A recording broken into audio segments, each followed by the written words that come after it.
everybody. Dale here with Scrapyard Rescue.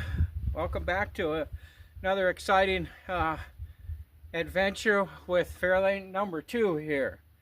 I guess this is kind of like part 3 of the engine third time reinstall. So this is just kind of a quick update video.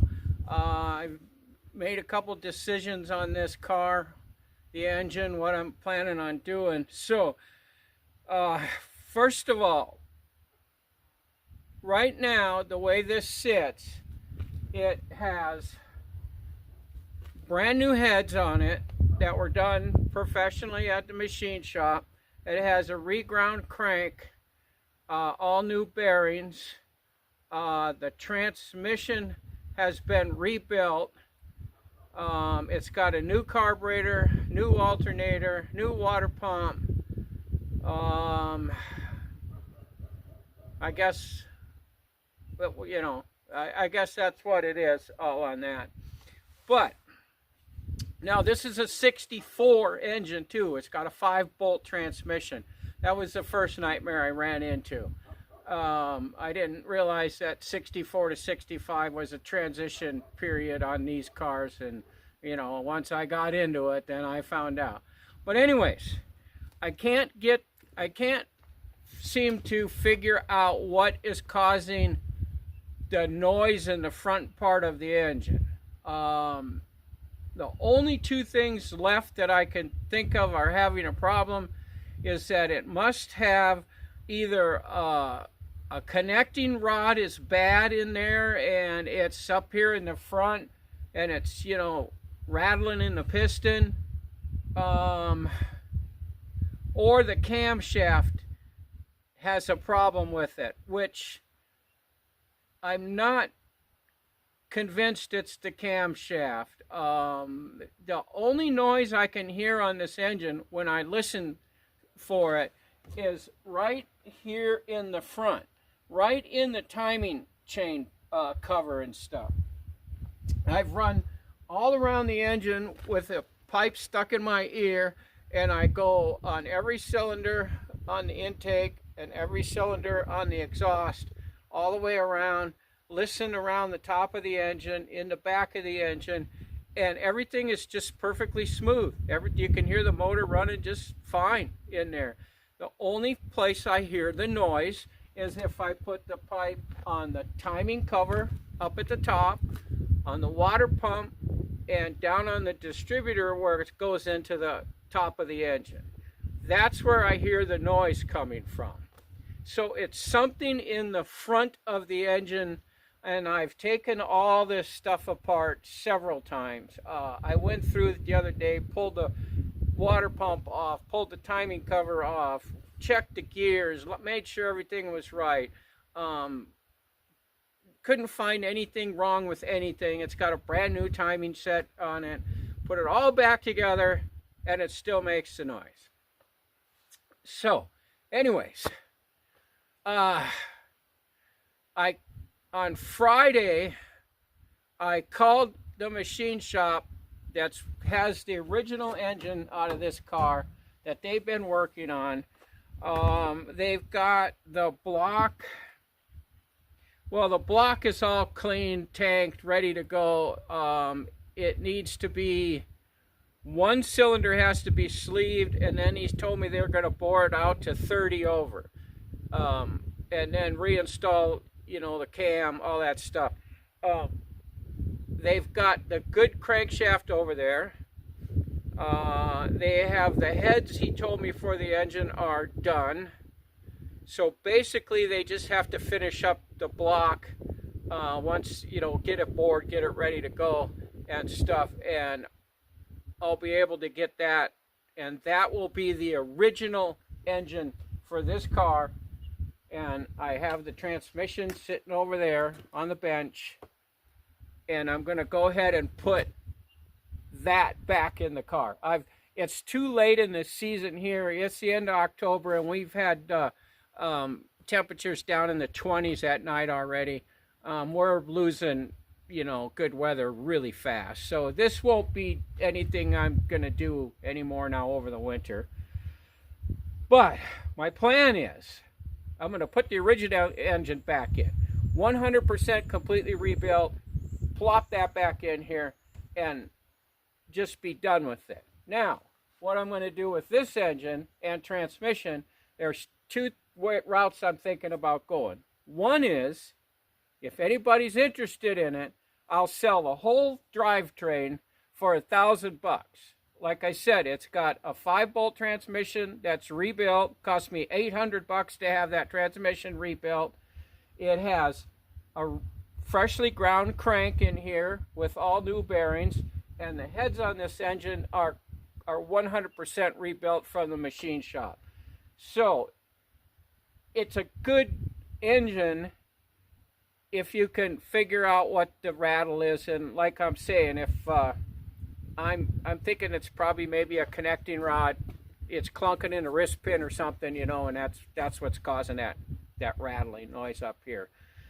But I just can't keep dealing with this. I got to do something. So if I can't sell it, my second choice is that what I'm going to do is, when I pull it out, is I'm going to take the heads back off of it. I'm going to take the crankshaft back out of it, and I'm going to put it in the engine in Fairlane number 1. That motor is the original motor in that car. I stripped it down to the block when I got it. I basically did a bearing roll on it where I replaced all the connecting rod bearings. I didn't touch the mains. I reconditioned sort of the heads myself. What I did is I disassembled the heads. I made my own hot tank. I tanked the heads, which, man, they really turned out great. It just looked like a professional job. They were spotlessly clean. I cleaned all the valves off, wire wheeled all the valves, cleaned them up, wire wheeled the valve seats, cleaned everything up, put new lifters in. The push rods were all good. Reassembled the heads, put those back on, and I've been driving that car now for, I don't know, a year. It's been on the road. It runs absolutely flawless. Once I figured out that freaking HEI ignition and toss that, put the points back in, this car just sails down the road. But it does have 2 cylinders that are weak on compression, and they're leaking. The valve guides are leaking on it. So if I leave it sit for a couple days, what happens is the oil leaks down, through the heads, down on, gets into the cylinder, and then it follows the thing, it plugs out. So when I start it up after a couple days, it takes a few minutes to blow that shit out. And once it's cleaned up and it quits smoking, then you're just off to the races. So if I can't sell the engine, I'm going to pull that one out. I'm going to put the new heads on it. I'm going to put the reground crank in it, which should put the oil pressure up nice. Right now, it'll run, when I start it cold, it'll run at 50 pounds of oil pressure. And then once it's up to temperature and I'm running up and down the road at 60, 70 miles an hour, it'll hold at 30. And then when I come up my driveway here and park, it'll drop down to, about 20 to 25 in that area there. So, that's not critical and it's not exceptional. It's okay. When I'm driving on the highway, it's fine. It's running 30 pounds of pressure, which is okay. But then I'll have the original engine with that. I'll have new heads on it, new crankshaft in it, all that good stuff. It's bored 40 over. And I'll just have both cars. I'll have the original motors. They'll both be like new, and I should be happy, hopefully. I don't know, but that's what we're going to do. What I'm going to do is, in the description, I'm going to go ahead and leave my email address down there.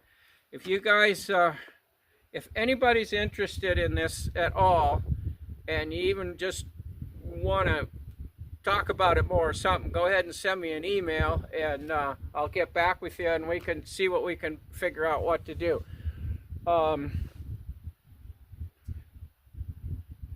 What was I was just going to say something else and I forgot. Huh, dang it. Yeah, anyways, I guess I don't remember what I was just going to say. It slipped my mind here with it.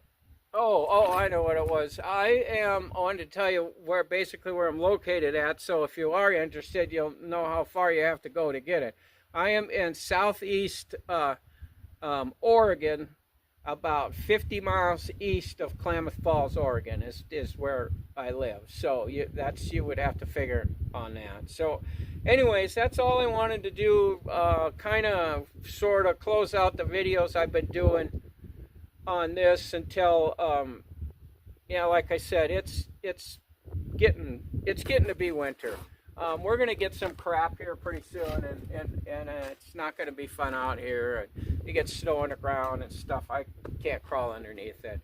So anyways, yeah, if anybody has any ideas or anything else, something you want to suggest to me or say, I've got a lot of comments. I really appreciate that, you guys, for contacting me and giving me some ideas. And I've gone through every one of your suggestions. I've looked at, and I just still can't get it right. I'm leaning towards well, I don't know. That's the thing. The funny thing about this is when I took the crank out, what I did is when I first I got the engine and I cleaned it all up, went through it, all that kind of stuff.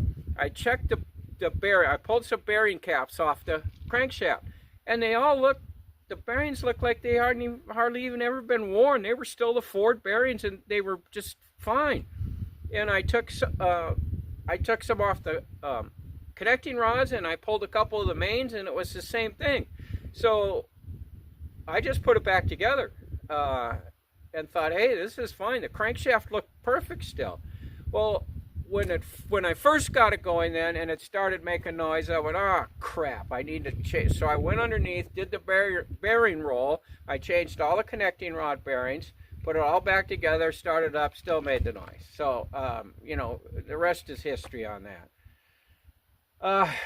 So anyways, what I found when I took the main bearings out, starting from the front of the engine, I took the bearings out, and the first one was, it was a little worn, but it wasn't bad. It would have been okay.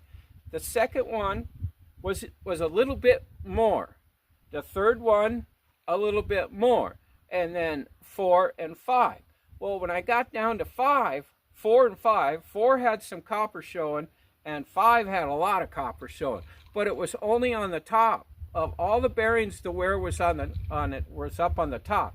Nothing on the cab. And I talked to the machinist about that. He said that was caused from pre-detonation. So whoever had the car had been driving it with the timing off for who knows how long, and the pistons were just banging down in there. So what I'm thinking is that affected a wrist pin somewhere. But you would have thought that it would have been on the back cylinder where the bearing was wore out, instead of on the front cylinder where the bearing was still okay. But who knows? Anyways, that's something to think about too. So anyways, that's all I want to do on this video. It's just kind of explain where we're going. You probably won't see too many more videos on this, at least till spring when we get motor work done. And I appreciate you new subscribers on my last few videos. I really do appreciate that. I need all the support I can get, and so if you guys haven't subscribed, please do. Comments are more than welcome. I appreciate reading your advice and stuff. And to the one guy that mentioned that he could tell I wasn't real experienced in engine works, you're right. I can tear an engine apart and put things back together, and I know how to do that, and I can do it correctly. But when I'm trying to diagnose something, I don't have the experience of having built 20 or 30 engines, so I can go, oh yeah, that's that. That noise is caused by that. See, I don't have that experience. I can bolt stuff together, but trying to figure out what's wrong, you know, I like that. So anyways, I'm going to end this video here. Appreciate you guys' support and watching the videos. And like I said, I'm going to leave my email in the description. And you guys, if there's something you're interested about this engine, transmission, you know, and I could split them up too. Like, well, I hate to, because it's really hard to find a 5-bolt transmission. So I'm pretty sure if I sell it, it's got to go as a unit. I don't think. I don't know. We could talk. If you're interested, let me know. We'll talk. And otherwise, I'm just going to let you go now. Quit boring you with a bunch of weird crap. And I will see you on the next video. Oh, wait. I forgot one thing. I do got a project coming in. Supposedly. A 60... I think it's a 67. I can't really remember for sure. A 67 Pontiac Firebird. The guy that I did on some earlier videos a year or so ago, that GMC pickup truck I did for that guy, he's got this Firebird and he wants to bring it over here and have me get the thing, see if I can get it running for him and stuff, because I believe he's going to put that up for sale. So if anybody's going to be interested in a 60, I believe it's a 67 Firebird. It's got I forget what he said too. I think he said it had a 400, if that sounds right.